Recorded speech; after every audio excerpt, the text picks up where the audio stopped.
வணக்கம். வாராகியம்மன் ஜோதிட நிலையம் மூலனூர் முருகேஷ் பேசுகிறேன்.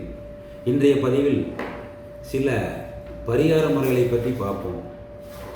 பரிகாரம் என்றால் எளிய பரிகாரம், கடினமான பரிகாரம் இல்லை. பல லட்சங்கள் செலவு செய்யக்கூடிய பரிகாரம் இல்லை.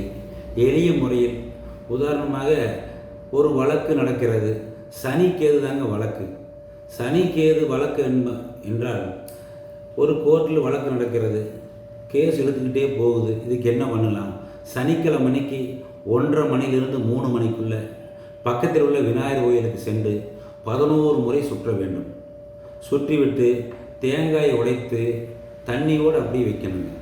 வச்சுட்டு ஓவல் ஷேப் சூடம், அது கற்பூரம் 6, முல்லைப்பூ மாலை, இதுதான் முல்லைப்பூ மாலையை போட்டுட்டு 6 சூடம் பற்ற வச்சுட்டு அந்த விநாயகரை வழிபட்டு வந்தால் கண்டிப்பாக நிச்சயமாக அந்த வழக்கு உங்கள் பக்கம் வெற்றியை கொடுக்கும்.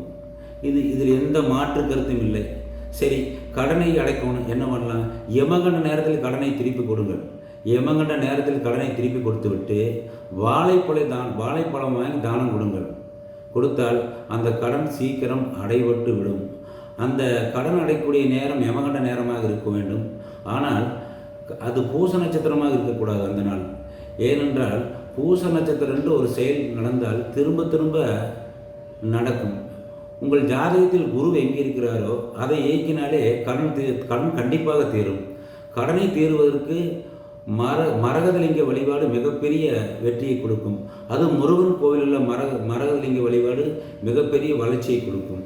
அடுத்ததாக வம்பு, கடன், வழக்கு, கஷ்டம், நோய் இதெல்லாம் தீர்வதற்கு 3ஆம் பிறை தரிசனம் மிக அற்புதமாக வேலை செய்கிறது. அதாவது 3ஆம் பிறை அன்று திருப்பதி சென்று அன்று இரவு தங்கி அந்த வெங்கடாசல பெருமாளை வணங்கி மொட்டை எடுத்துவிட்டு வந்தால் வாழ்க்கையில் மிகப்பெரிய வெற்றியை தரக்கூடிய அமைப்பு ஏற்படும். இப்பொழுது ஒவ்வொரு திசை நடக்கிறது என்றால் அந்த திசைக்கு ஏற்றவாறு எவ்வாறு பரிகாரம் செய்வது என்பதை சில விளக்கங்கள் தருகிறேன். சூரியன் திசை நடக்கிறது. சூரியனுக்கு என்ன பண்ணலாம்? சூரியன் திசை நடந்தால் சிவன் வழிபாடு மிகப்பெரிய அற்புதத்தை கொடுக்கும். சூரியன் என்றால் எலும்பு, சூரியன் என்றால் கேன்சர் நோய், இது சம்பந்தப்பட்டவங்களுக்கு உதவி செய்வது, குஷ்டரோகம் அடைந்தவர்களுக்கு உதவி செய்வதெல்லாம் மிகப்பெரிய பலனை கொடுக்கும். சிவனடிகளுக்கு உதவி செய்யலாம், அன்னதானம் வழங்கலாம், பெரியோரிடம் தந்தையிடம் ஆசீர்வாதம் வாங்கலாம். இந்த சூரியன் திசை நன்மை செய்யும். அடுத்ததாக சந்திர திசை. சந்திரன் திசை நடக்கும் பொழுது தாயிடம் ஆசீர்வாதம் வாங்க வேண்டும். சந்திரன் பால், தயிர், மோர் என்று சொல்கிறார்கள். நீர்மோர், பச்சை மிளகாய் என்று சொல்கிறார்கள். கொத்தமல்லி, வெள்ளரிக்காய் போன்றவை தானம் தரலாம். கொடுத்தால் மிகப்பெரிய வெற்றியை நம்மளுக்கு தரும். தண்ணீர் பாட்டில் தானம் கொடுக்கலாம். கோயிலுக்கு தண்ணீர் கேன் தானம் கொடுக்கலாம். திருப்பதி திங்கட்கிழமை அன்று சென்று வழிபட்டால் மிகப்பெரிய யோகத்தை தரும். இரவில் அம்மன் வழிபாடு செய்தால், அது திங்கட்கிழமை அன்றைக்கு செய்தால் அந்த சந்திர திசை நன்மை செய்யும். சந்தனம் என்றால் வயதான பெண்களையும் குறிக்கக்கூடியது. வயதான பெண்களுக்கு உதவுதல், கண் தானம் செய்கிறது, 3ஆம் பிறை வழிபாடு செய்கிறது, மனம் நலம் காப்பதற்கு உதவி செய்வது, இதையெல்லாம் செய்கின்ற போது அந்த ஜாதகருக்கு சந்திரனுடைய திசை நன்மையை செய்யும். இதில் எந்த மாற்று கருத்தும் இல்லை. அடுத்து செவ்வாய் தசை நடக்குதுங்க. இதுக்கு என்ன பண்ணலாம்? செவ்வாய்னா முருகன் வழிபாடு பண்ணலாங்க, நல்லா இருக்கு. இரத்த புற்றுநோய் உள்ளவர்களுக்கு உதவணுங்க. அடுத்து செவ்வாய் விளையாட்டு வீரர்களுக்கு உதவி செய்து யோகத்தை கொடுக்கும். செவ்வாய் என்றால் இரத்த தானம் செய்தாலும் அந்த செவ்வாய் மிகப்பெரிய யோகத்தை கொடுக்கக்கூடிய அமைப்பை தரும். மேற்கொண்டு செவ்வாய் திசை நடக்கும் பொழுது கட்டட மேஸ்திரிகளுக்கு உதவி செய்வது, செங்கல் தானம் செய்வது, கோயிலுக்கு செங்கல் தானம் செய்வதெல்லாம் மிகப்பெரிய நன்மை கொடுக்கும். இவையெல்லாம் திசாபுத்தி நடக்கும்போது, அந்த திசாபுத்தி அந்தரம் நடக்கும் பொழுது இந்த பரிகாரங்களை செய்தால் அந்த திசாபுத்தி நம்மளுக்கு எந்த தீங்கும் செய்யாமல் நன்மையை செய்து கொண்டே இருக்கும் என்பது உண்மை. புதன் திசை நடக்குது, என்ன செய்யலாம்? புதன் திசை நடந்தால் குழந்தைகளுக்கு நோட் புக் தானம் செய்வது, இளைய சகோதரனுக்கு உதவி செய்வது புதன் திசையில் நன்மை செய்யும். பேனா, பென்சில், நோட் எல்லாம் தானம் செய்யலாம். பச்சை காய்கறி என்பது புதனை குறிக்கக்கூடியது. அன்னதானம் போடும் கோயிலுக்கு பச்சை காய்கறி வாங்கி தானம் கொடுக்கலாம். அன்னதானத்தில் இலை எடுத்தாலும் இந்த புதன் திசை நன்மை தான் செய்யும்.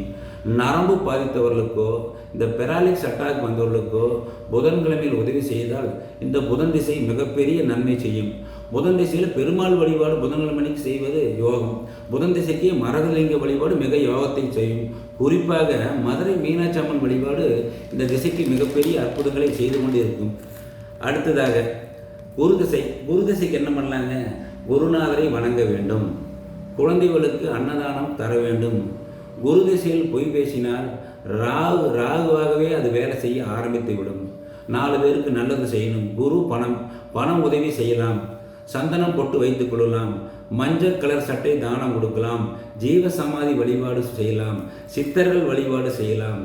சிவனடியார்கள் மதப்பொருள் உதவி வேண்டும். இதையெல்லாம் செய்தால் குரு திசை உங்களுக்கு நல்லதையே செய்யும். சுக்கிரதசை நடக்குது, என்ன பண்ணலாங்க? பெண்களுக்கு துணி தானம் செய்வது. வெள்ளிக்கிழமை மகாலட்சுமி வழிபாடு செய்தால் மிகப்பெரிய யோகம் சுக்கிரதிசையிலே நன்மை செய்யும். ரங்கநாதர் வழிபாடு எப்பொழுதும் செய்து கொண்டு இருக்க வேண்டும். சுக்கிரதிசையில் பொதுவாகவே மனைவி திட்டக்கூடாது, அதுவே பெரிய பரிகாரமாக இருக்கிறது. சகோதரி ஆதரிக்கணும்.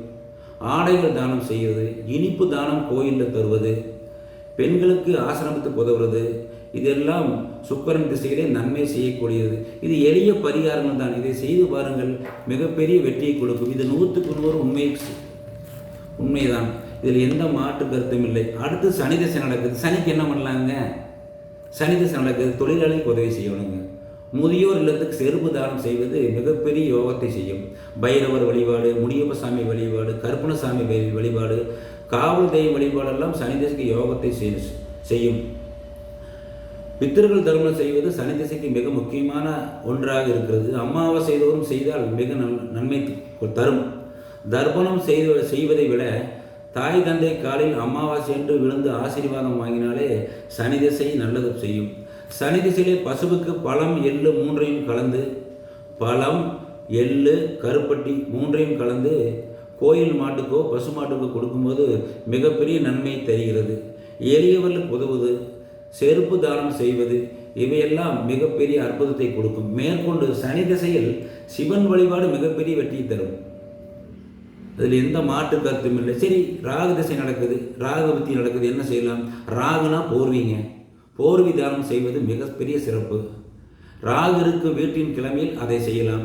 குலதெய்வ வழிபாடு அமாவாசையில் செய்தால் ராகு திசை சூப்பராக வேலை செய்யும். வித்தியாசமான உணவு தானம், காளான் பிரியாணி தானம், அசை உணவு தானம், இதெல்லாம் ராகை குறிக்கக்கூடியது. இதை தானங்கள் கொடுத்தால் மிகப்பெரிய யோகம். சரி, 5ல் ராகு இருக்கிறது. அனாதை ஆசிரமத்தில் ஞாயிற்றுக்கிழமை மாலை அசை உணவு புரோட்டா சிக்கன் வாங்கி கொடுத்தால் இந்த ராகு திசை மிகப்பெரிய நன்மை செய்யும். சரிங்க, கேது புத்தி கேது திசை நடக்குது, என்ன செய்யலாம்? புற்று நோயாளிக்கு உதவுதல் கேது திசையில் மிகப்பெரிய நன்மை செய்யும். மொட்டையடித்தல் மிகப்பெரிய நன்மை செய்யும். அது பழனி சென்றோ குலதெய்வ கோயிலோ மொட்டையடிப்பது மிகப்பெரிய நன்மை. இந்த கேது திசையில் விநாயகர் வழிபாடு, ஆஞ்சநேயர் வழிபாடு மிகப்பெரிய நன்மை கொடுக்கும். கேது இருக்கும் ராசி கிழமையில் யமகண்ட நேரம் வழிபாடு செய்தாலும் யோகத்தை கொடுக்கும். மனநோயாளிக்கு இந்த கிழமையில் உதவி செய்தால் கேது மிகப்பெரிய நன்மையை கொடுக்கும். இதுதான் இந்த திசாபுத்திக்குள்ள பரிகாரமாகும். அடுத்த பதிவிலே நன்றி, வணக்கம்.